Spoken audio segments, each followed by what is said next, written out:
ఎడారిలో సెలయేర్లు ఆగస్ట్ 25వ తేదీ. చెరలో ఉంచబడినట్టు మనము ధర్మశాస్త్రమునకు లోనైన వారమైతిమి.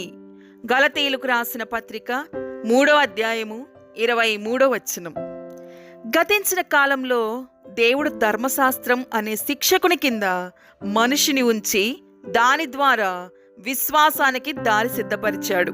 ఎందుకంటే ధర్మశాస్త్రం మూలంగా మనిషి దేవుని న్యాయవిధిని తెలుసుకుంటాడు. దాని మూలంగా తన నిస్సహాయతను గ్రహిస్తాడు. ఆ తర్వాతే దేవుడు చూపిన విశ్వాస మార్గాన్ని సంతోషంగా అనుసరించగలడు. దేవుడు ఇప్పటికే మనలను విశ్వాసంలో బంధిస్తూ ఉంటాడు. మన మనస్తత్వాలు, పరిస్థితులు, పరీక్షలు, నిరాశలు ఇవన్నీ మనలను నలుమూలల నుండి కట్టివేసి విడిపించుకోవడానికి ఏకైక మార్గమైన విశ్వాస మార్గం వైపుకు మనలను మళ్ళేలా చేస్తాయి. మోషే మొదట్లో తన స్వశక్తి చేత అధికారాన్ని, హింసని ప్రయోగించి తన ప్రజలను విమోచించాలని చూశాడు.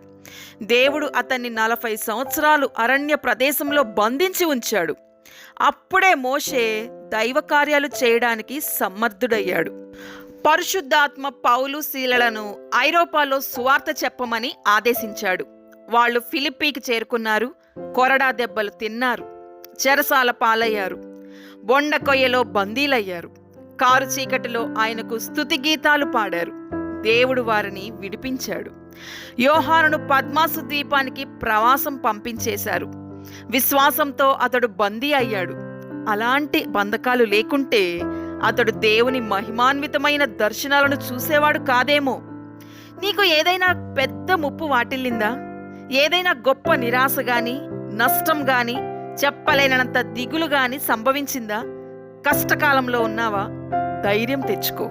విశ్వాసంలో నువ్వు చెరలో ఉన్నావు. నీ కష్టాన్ని సరి అయిన దృష్టితో చూడు. దాన్ని దేవునికి అప్పగించు.